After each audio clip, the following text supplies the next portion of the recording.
Bismillahirrahmanirrahim. Assalamualaikum warahmatullahi wabarakatuh. Anak raja menangkap balam, balam hinggap di kayu tualang. Dari bunyi sambutan salam nampaknya jamaah terlalu konyang. Apa kabar semua Bapak Ibu, sehat? Alhamdulillah Rabbil Alamin. Yang sama-sama kita hormati Ketua, yang sama-sama kita hormati anggota DPR RI Al-Mukarram Ustadz Dr. Sahrul Aidi LCMA, yang sama-sama kita hormati Ketua Pengadilan Negeri Bangkinang, Ketua Pengadilan Agama, beserta seluruh tamu undangan yang tak dapat saya sebutkan satu persatu, hadirin hadirat, muslimin muslimat, Bapak Dandim, Bapak Danyon, tak bisa dibedakan nih karena bajunya Ustadz semua malam ini. Insya Allah semua yang berhadir ini dimuliakan Allah Subhanahu wa Ta'ala. Amin ya Rabbal Alamin. Saya ikut tes CPNS 2008. Syarat memenuhi dari CPNS ke PNS itu mengurus surat-surat, salah satunya medical check up ke Rumah Sakit Arifin Ahmad. Itulah pertama dan terakhir saya periksa ke rumah sakit. Sejak itu tak pernah. Itu pun karena wajib. Jadi waktu medical check up itu kata dokter, Bapak besok sebelum periksa jangan sarapan. Kenapa tidak boleh sarapan? Karena darah yang mau diperiksa itu mesti steril, bersih. Rupanya kalau kita sarapan itu darah kita kotor. Masuk ketupek gulai paku, masuk santan kolesterol, masuk teh manis gula. Jadi kalau mau bersih darah kita, maka jangan makan. Lama saya merenung. Sudah lamalah dari kecil kita disuruh berpuasa.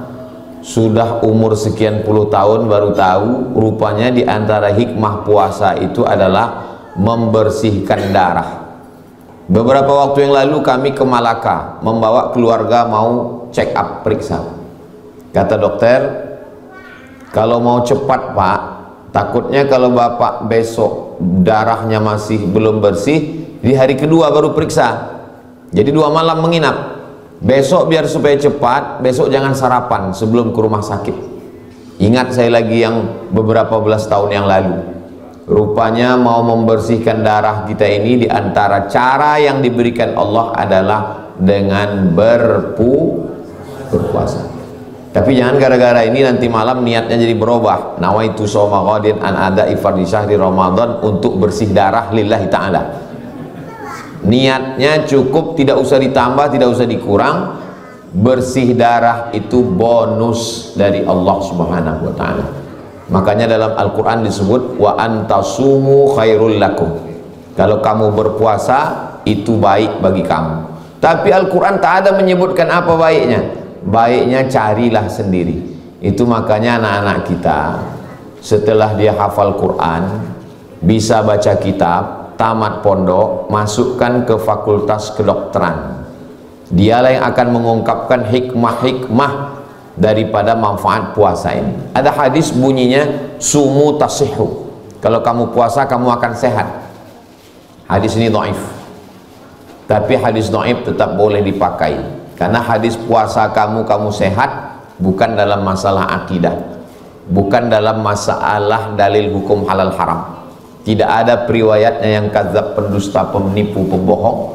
Masih bernaung di bawah hadis sahih. Dan untuk fadail a'mal, motivasi beramal. Mudah-mudahan dengan berpuasa ini Bapak Ibu semuanya sehat walafiat. Biasanya orang sesudah berpuasa itu diajak Ustadz untuk meningkat. Dengan berpuasa marilah kita tingkatkan ketakwaan. Dengan berpuasa mari kita tingkatkan integritas. Dengan berpuasa mari kita tingkatkan semangat beribadah. Tapi biasanya selesai berpuasa bertambah pula 3. Gula darah naik, kolesterol naik, berat badan pun naik. Salah satu buktinya ini kue kotak sudah mulai datang. Bapak Ibu yang dimuliakan Allah Subhanahu wa Ta'ala, saya bertamu ke rumah jamaah. Sampai di rumahnya saya dikasih selebaran kertas. Ustadz Somad, colong baca-baca ini, kata dia. Saya bacalah di kertas. Kertas ini dari Amerika. Tulisannya kata dia namanya fasting terapi. Fasting artinya menahan makan. Terapi, ada terapi namanya menahan makan. Kata orang barat, semua yang kita makan ini racun. Kita minum teh, teh itu racun. Kenapa Ustaz tiba-tiba ingat teh? Itu ku tengok teh mulai datang. Orang barat menyebut gula itu white poison. White putih, poison racun. White poison racun putih. Tapi jangan gara-gara ini segan pula Pak anggota dewan sama Pak ketua minum teh, tetaplah minum. Saya ada lebih besar pula racun saya lagi nih. Lalu kemudian kita makan rendang, gulai, itu juga racun. Mana racunnya? Kelapa. Saya dulu kuliah di UKM, Universiti Kebangsaan Malaysia. Masuklah dosen saya ke dalam. Kata dosen saya, andailah saya jadi raja, maka yang pertama saya lakukan adalah memotong seluruh pokok kelapa yang ada di Malaysia. Saya tanya ke dosen saya, kenapa Bapak mau motong pohon kelapa? Karena kolesterol yang paling tinggi adalah santan. Dan makanan kita santan semuanya. Pagi katupek gulai paku, santan. Siang rendang, santan. Minum cendol, santan. Kolak, santan. Kalau memang santan itu racun, gula itu racun, kenapa nenek moyang kita dulu makan santan, minum gula, sehat-sehat aja Pak Ustadz? Mereka habis makan rendang, minum gula, mencangkul 2 hektar. Kita habis makan santan, minum gula, tarik selimut, tidur 4 jam. AC-nya dingin. Cobalah masukkan santan ke dalam kulkas, membeku. Begitulah darah kita jadi beku. Yang membekukan darah itu 2. Yang pertama gula, yang kedua santan. Darah itu air. Maka kalau air dicampur dengan gula, kental dia. Besok ibu masukkan gula ke dalam kuali, panaskan kompor, gula mencair. Setelah itu biarkan dia beku, tarik sendok, terangkat sama-sama kualinya naik ke atas. Kenapa? Membeku. Darah kita membeku disebabkan oleh santan dan gula. Saya berjumpa dengan jamaah umurnya 85 tahun. Saya tanya, Pak Raja, apa rahasia Bapak sehat walafiat? Kata dia, Pak Ustadz, yang saya makan sayur bening, yang saya makan panggang, saya tak pakai goreng, karena minyak itu bahaya untuk darah. Sehat itu pilihan, mati itu takdir. Nah, jadi jangan pula gara-gara ini lalu ibu tidak minum teh, tidak makan gulai santan, tidak makan kolesterol, lalu kemudian setelah itu mati saya yang disalahkan. Sehat ini kita memilih, tapi masalah ajal, orang sehat pun banyak juga mati. Orang yang sudah divonis mati pun tak mati-mati. Masalah ajal ini innama amruhu idza arada syai'an ayyaqula lahu kun fayakun. Jadi kata kertas yang saya tengok di rumah jamaah tadi, kata dia semua yang kita makan ini racun. Kita makan apel. Apel itu kalau kita makan, kita belah, tak ada ulatnya. Tapi kalau jambu yang kita beli ke pasar, kita belah, berulat. Kenapa apel tidak dimakan ulat? Ternyata apel tidak dimakan ulat karena disemprot pestisida. Pestisida itu tidak mati karena disiram pakai sabun. Pestisida tak mati karena mama lemon. Pestisida tidak mati karena air panas. Masuk ke dalam darah, menggumpal menjadi cancer. Tulisannya CANCER. Orang barat membacanya cancer. Orang kita susah menyebut cancer. Kenapa nih? Kanker. Maka menggumpal dia dalam darah. Orang barat menemukan obatnya, kata dia, mematikan darah. Racun-racun yang ada dalam darah dan dalam daging itu adalah dengan cara berpuasa. Cuman mereka tidak tahu saum, tak tahu dia puasa. Yang tahu dia adalah dengan cara fasting. Fastingnya tidak makan. Karena kalau orang tidak makan, badannya akan memakan dirinya sendiri. Racun-racun yang ada dalam darah, dalam daging, dalam tulang kita itu dimakan sendiri oleh badan kita. Ini tak bisa saya jelaskan terlalu panjang lebar, terlalu detail. Karena kata pepatah Arab, man takallama fi ghairi fannihi atabil ajaib. Siapa yang bicara bukan pada bidangnya, ngomongnya ajaib-ajaib. Jadi kalau ibu bapak nanti mendengar Ustaz Somad tadi malam cerita tentang kesehatan agak ajaib-ajaib ku dengar, karena memang bukan bidang saya, tapi saya bercerita begitulah manfaat dari kesehatan berpuasa. Kenapa Nabi tidak pernah sakit? Karena Nabi berpuasa. Nabi Muhammad berpuasa. Sebelum Nabi Muhammad, Nabi Isa berpuasa. Buka kitab Lukas pasal 18 ayat 12. Aku berpuasa 2 kali seminggu, kata Nabi Isa. Lalu kemudian Nabi Musa berpuasa. Mana Nabi Musa berpuasa? Fatamma miqatu rabbih 40 lailah. Malamnya dia bermunajat, siangnya dia berpuasa. Jadi puasa ini adalah ibadah nabi-nabi.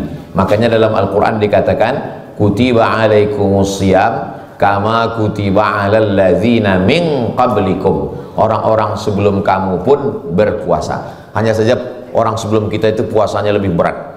Maryam itu puasanya berat sekali. Inni nazartu lirrahmani sauma, saya bernazar puasa, walan ukallimal yauma insiya, saya tidak akan bicara. Jadi kalau puasa kita hanya tahan makan minum, kalau Maryam puasanya tidak makan, tidak minum, tidak bicara. Untunglah syariat Nabi Muhammad ini boleh bicara. Bayangkan kalau puasa kita macam puasa Maryam, tidak makan, tidak minum, tidak bicara. Bagaimana Pak Hakim di pengadilan negeri memutuskan perkara? Bagaimana pula Ustadz menyampaikan kultum? Nah, jadi artinya kita boleh bicara, tapi yang kita bicarakan yang baik-baik saja. Jantung ini di bawah, otak ini di atas. Darah disemburkan oleh jantung membawa oksigen naik ke atas.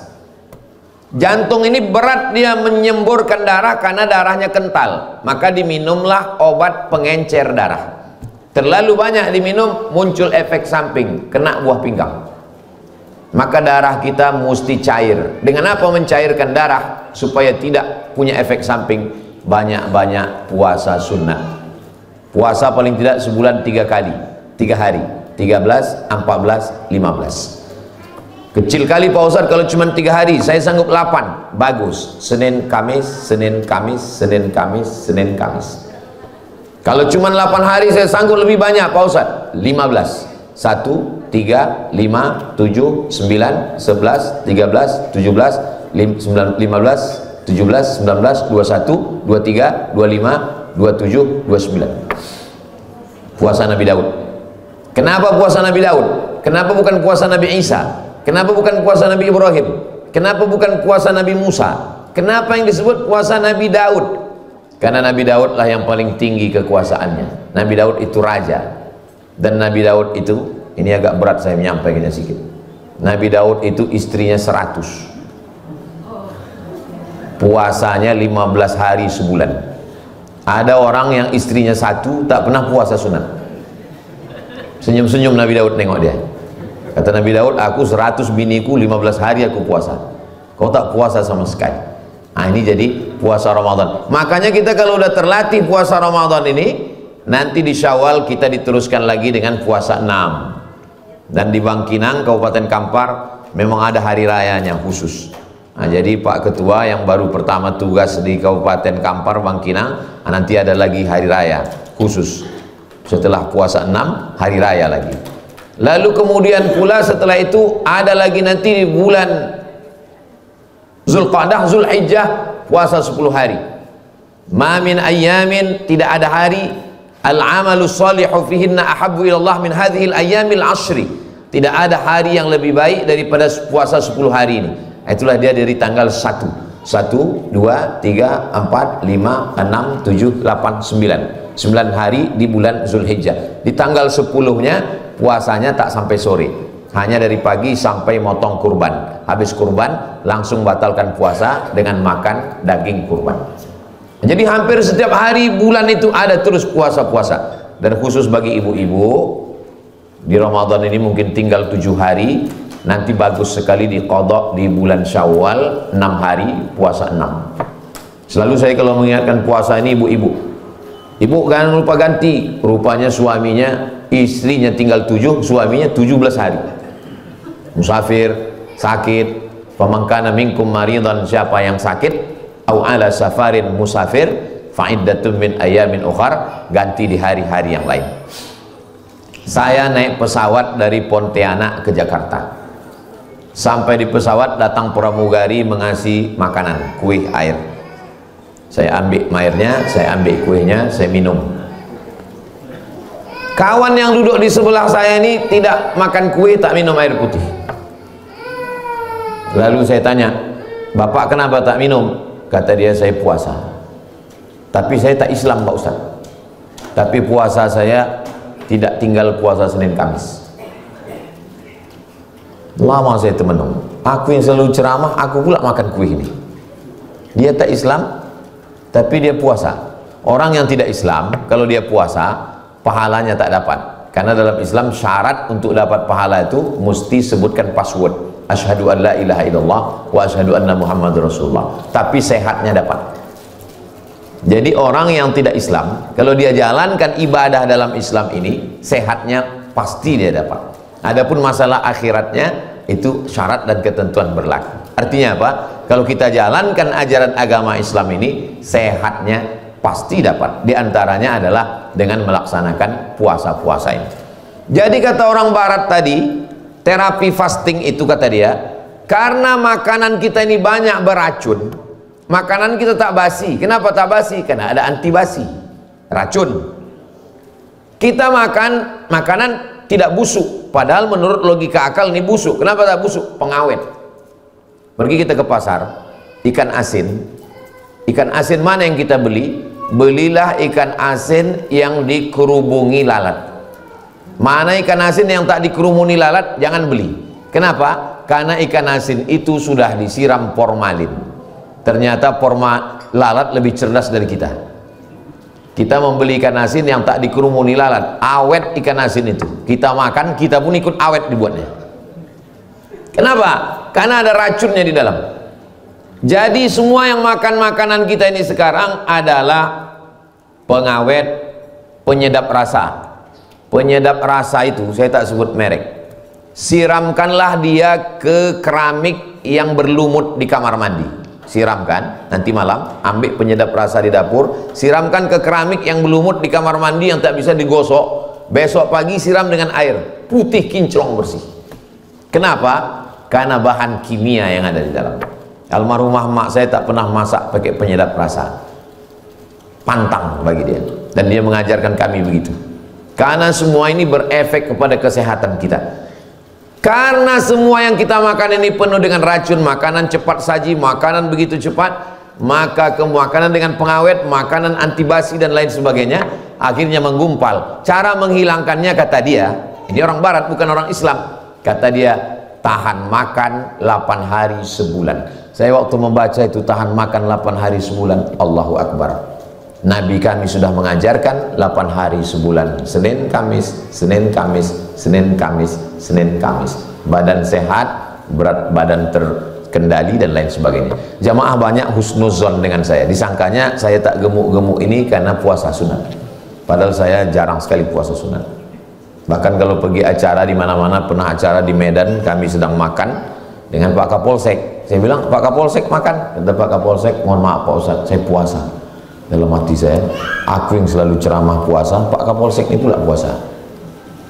Tapi saya kalau ditanya orang ada alasan. "Ustaz kok tak puasa?" "Saya musafir."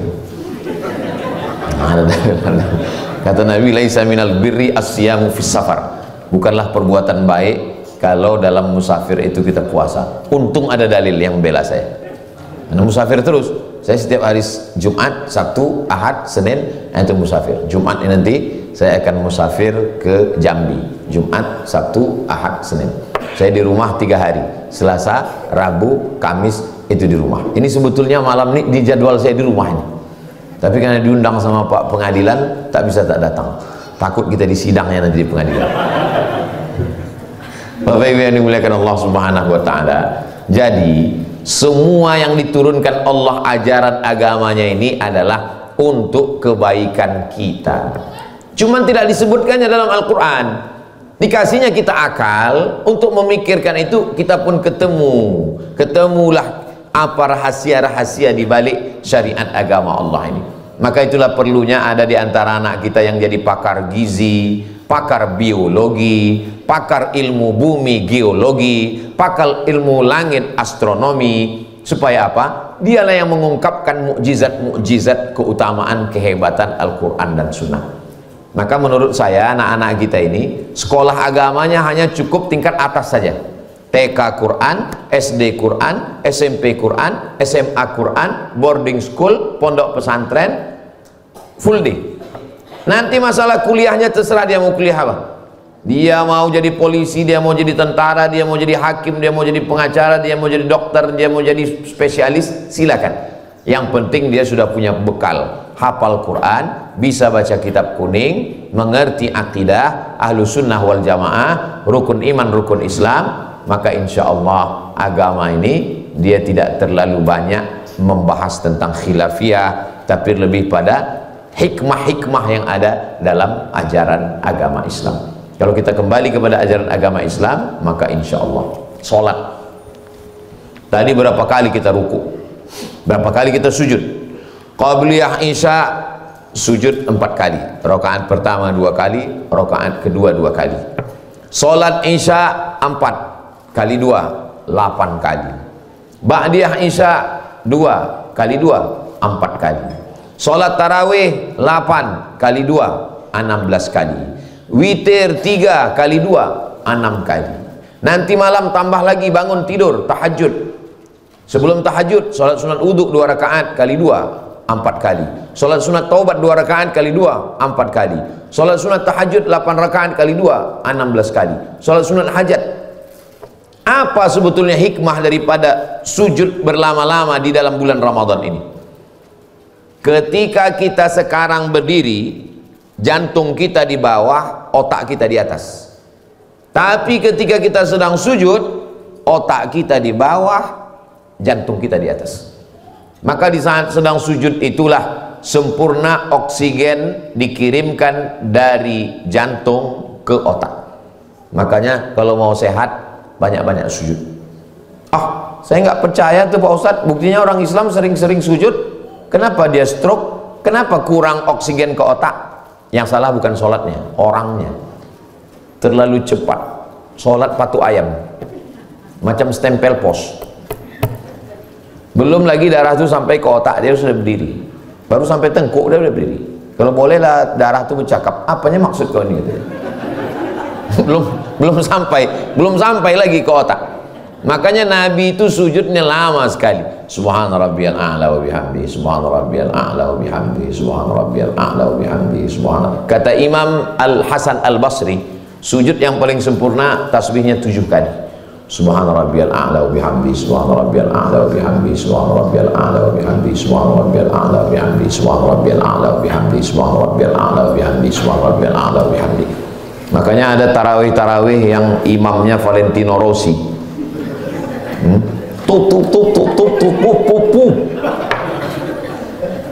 Nabi menyuruh orang ulang sholat. Apa kata Nabi? Irji ila sholatika fa innaka lam tusalli. Ulangi sholatmu, sholatmu tidak sah. Diulanginya sholatnya yang kedua kali. Kata Nabi, irji ila sholatika fa innaka lam tusalli. Sholatmu tidak sah. Diulanginya sekali lagi. Kata Nabi, irji ila sholatika fa innaka lam tusalli. Sholatmu tidak sah. Udah 3 kali ulang. Bagaimana yang betul itu ya Rasulullah? Kata Nabi, kalau engkau tegak hatta tatma'inna qa'iman, ada tumakninah.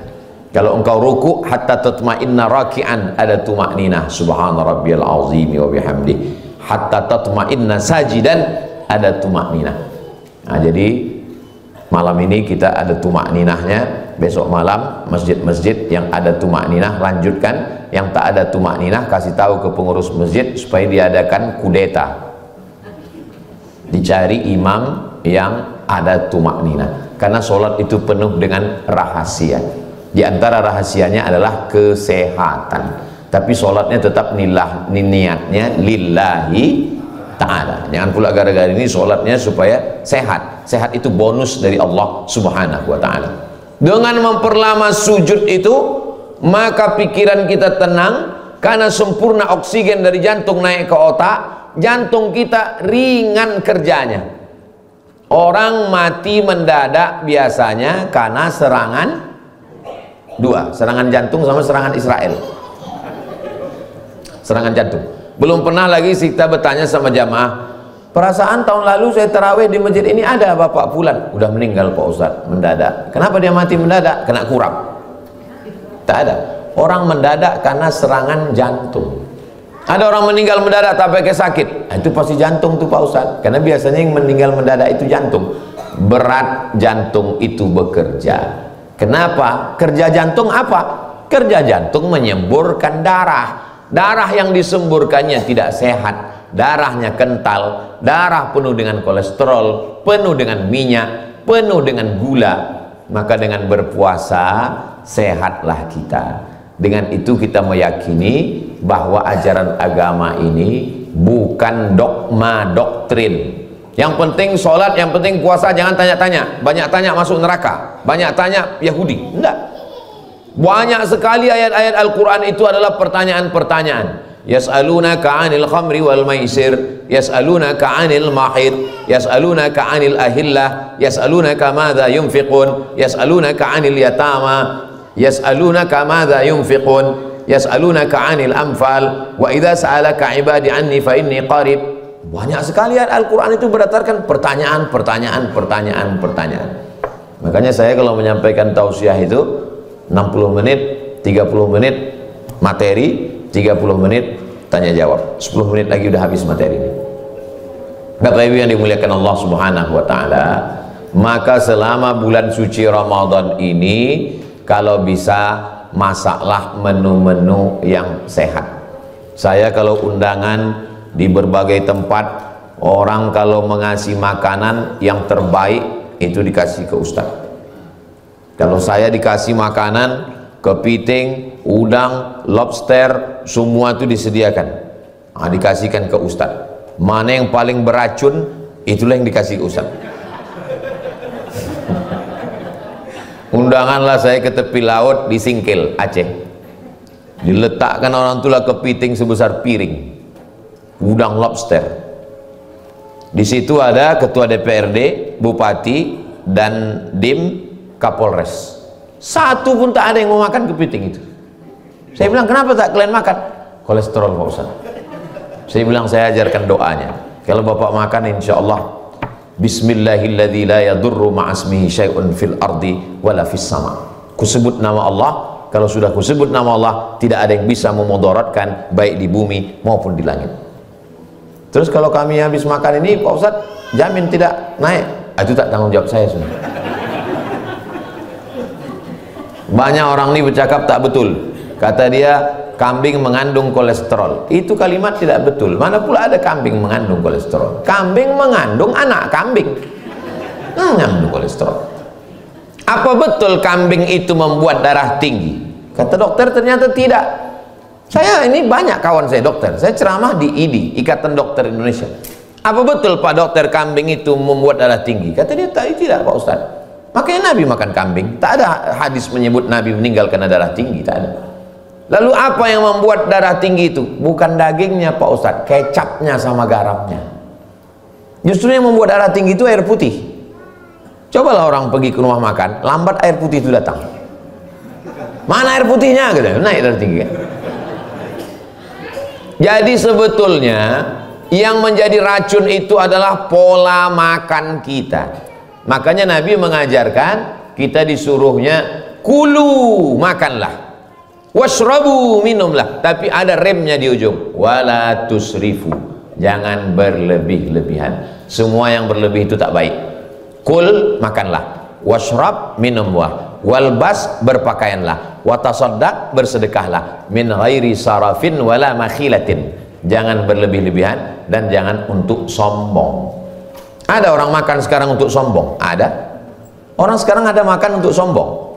Pergi ke tempat rumah makan yang mahal, satu porsi 2 juta dan tidak dimakan, hanya untuk ditengok dan untuk foto aja. Habis itu foto posting, tengok berapa yang like.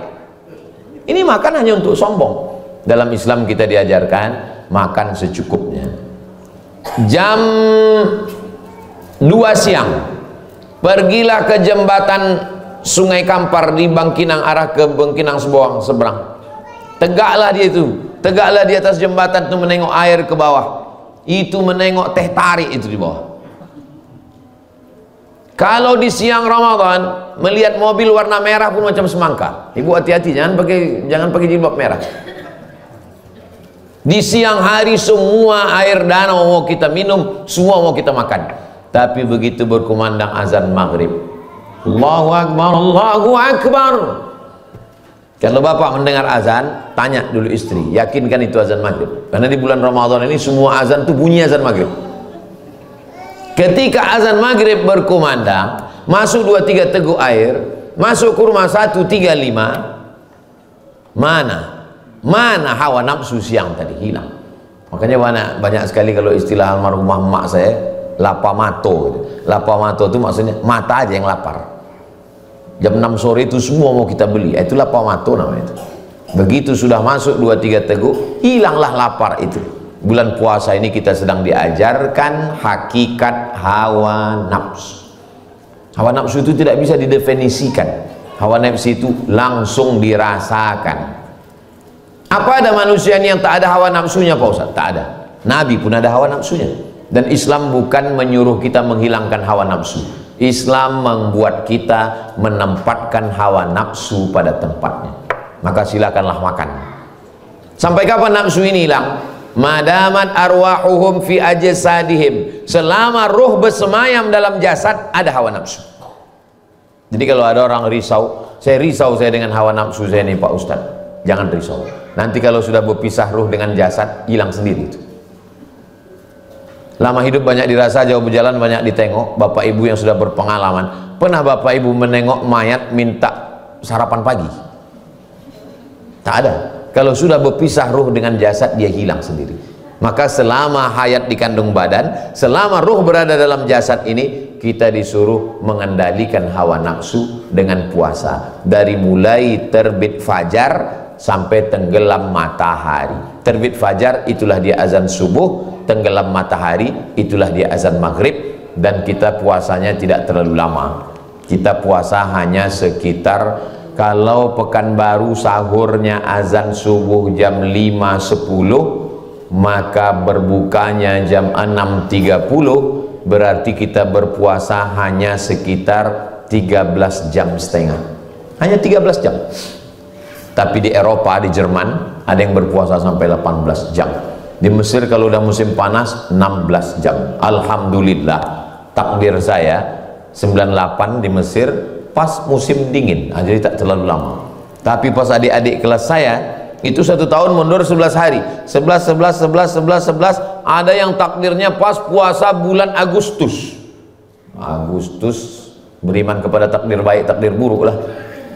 Agustus itu sahurnya jam 4, berbukanya jam 8. Kalau saya dengan Ustadz Sahrul Aidi, dengan Ustadz Faisal Saleh, tahun 96, 97, 98, 99, 2000, 2001 itu zaman kami puasa bulan berapa puasa? Mei. Sekitar Desember, pokoknya musim dingin lah. Seingat saya puasa itu musim dingin. Karena saya Ramadan yang pertama itu gemuk karena selamat makan. Begitu musim dingin langsung kurus. Musim panas tak ada selera makan. Musim dingin berselera makan. Nah, jadi memang kita ini diberikan Allah luar biasa. Kalau di Arab musimnya li'irafi Quraisy, ilafihim rihlatash syita wassaib. Syita musim dingin, saib musim panas. Ada 4 musim di Arab. Syita musim dingin, saib musim panas, kharif musim gugur, rabi' musim bunga. Makanya kawan-kawan di Mesir, Maroko bertanya tuh ke saya. Kata dia, Abdul Somad, musim di tempat kami ini 4. Musim saib, musim syita, musim rabi', musim kharif. Di tempat kalian berapa? Saya bilang banyak sekali. Musim durian, musim rambutan, musim hujan, musim asap. Kita inilah yang paling stabil. Mau musim panas, mau musim dingin, cuacanya 30, 31, 32. Kenapa puasa itu tidak dibuat bulan? Banyak orang kan, kenapa Pak Ustadz puasa kita itu selalu heboh lah masalah penetapan ini? Ini kan gara-gara ikut bulan. Coba kalau ikut Januari, Februari. Kenapa tak ditetapkan saja puasa itu 1 Januari? Seandainya puasa ditetapkan 1 Januari, mungkin kita tidak ada ikhtilaf. Tapi Allah, kata orang, tidak adil. Kenapa? Karena kalau puasa Januari berarti puasa musim dingin terus. Kenapa tidak ditetapkan aja puasa itu 1 Agustus? Seandainya puasa itu Agustus, musim panas terus. Ditetapkan puasa itu mengikut bulan Qamariyah. Maka dia pernah ada musim dingin, pernah musim panas. Orang yang tinggal di Arab, maka dalam sekian puluh tahun dia melewati siklus. Pernah puasa bulan Januari dingin, pernah puasa bulan Desember dingin, pernah puasa bulan Agustus panas. Jadi ada perputaran. Nah, kita tak merasakan itu karena kita tinggal di Khatulistiwa. Tadi saya mulai jam 9 kurang 10, sekarang sudah jam 9 lewat 30, lebih kurang 40 menit saya sampaikan materi. Tadi kata protokol kita ada tanya jawab, apa-apa yang mau ditanya, yang bisa saya jawab, yang tak bisa saya jawab nanti saya bawa pulang, saya jawab di rumah, akan diupload. Tonton di channel Ustadz Abdul Somad Official. Jangan lupa subscribe, like, share, and comment. Terima kasih. Assalamualaikum warahmatullahi wabarakatuh.